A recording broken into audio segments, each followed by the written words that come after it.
into the working area on an elevator. The factory has 7 levels and Cassian has been assigned to the day shift on level 5. The manager of this unit is Loy, who shows Cassian the ropes. The shifts are 12 hours long and the prisoners are under constant evaluation. The different areas compete against each other, so Loy tells Cassian not to slow them down if he doesn't want trouble. Cassian is sent to work and he meets his table mates, who are trying to rush through the job. Since they've been missing a man for a while, they're behind on production. Suddenly it's announced that Sector 5's productivity isn't acceptable and Loy orders everyone to hurry up, threatening to punish the slowest table. Everyone starts working as fast as they can, putting all their energy into it. After the day is over, the prisoners are put in lines again so the night shift can come in. Cassian notices a man talking to a guy from another sector using sign language at the window. Then Cassian's group is taken to their block, where he learns about the lights. White is cold, red is hot. If the white lights start flashing, it means they have a few seconds to get in their cells. There are sensors in the floor, so if they detect 2 men in one cell, they get instantly fried. Cassian's taken to his new cell, which has a wall rack with all the necessities: water, night light, shaver, plate with a spoon, and a toilet that comes out. The food comes from a tube and he can eat as much as he wants because the guards like them healthy and fueled. The factory team that wins the day's productivity numbers gets more flavor, and those whole loos get fried. There's also a screen on each cell that counts how many days each prisoner has left. A man asks Cassian what he did, and when Cassian says nothing, the guy isn't surprised and shares that they recently doubled everyone's sentences under the new law. The prisoners start discussing all the news and the situation with the rebels, but Cassian pretends he knows nothing.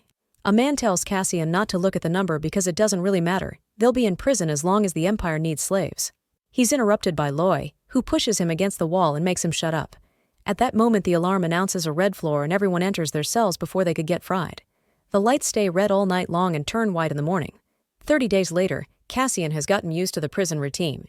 He eats the disgusting food from the tube, brushes his teeth with a toothbrush also connected to the wall, and joins his group in a communal shower.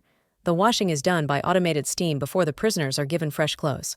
Then the prisoners are put to work for 12 hours, and if anyone slows down for even a second, Loy calls them out for it.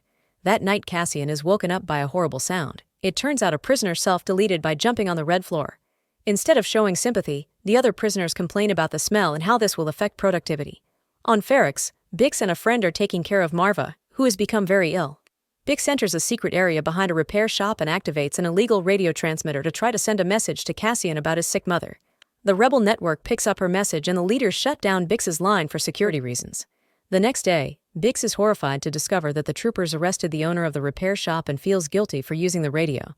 The captain sees her in the crowd and calls her name, so Bix immediately runs away as fast as possible. Unfortunately, the guards soon catch up to her and she's captured too. She's then taken to Lieutenant Miro for interrogation. Miro threatens her with pain if she doesn't cooperate and begins asking about Cassian and the mysterious buyer. When Bix points out Miro won't believe anything she answers, Miro authorizes torture. Bix is tied to the chair before a doctor puts a headset on her that makes her yell in unbearable pain. After hours of torture, Miro starts the interrogation again. After she's done, she tells the guards to keep Bix alive as a witness, but they can hang the repair shop owner. In prison, Cassian's teammate Olaf has an injured hand and can barely work, so Cassian takes over his job. Loy congratulates Cassian for thinking fast and announces that Olaf will go home soon because his sentence only has a few days left.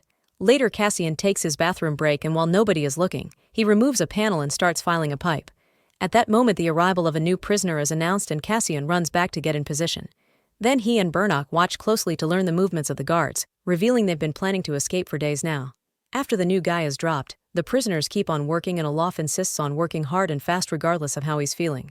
After the shift is over, the line to go back is slower than usual. Using hand signals at the window, they learn something is going on in level 2. Suddenly the power goes out, but it returns in seconds. Loy informs them that a man is missing so the lines are being delayed for counting.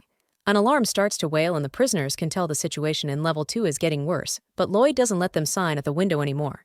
Then a voice announces that they want everyone to behave tonight or they'll activate the floors without warning. Once they're back in their cells, Cassian asks the new prisoner if he ever thinks about escaping, but Loy doesn't let him reply. Cassian also tries to get information from Loy about the guards on the other floors. However, Loy refuses to answer and warns Cassian about his crazy ideas before going to sleep. A frustrated Cassian yells that nobody is listening.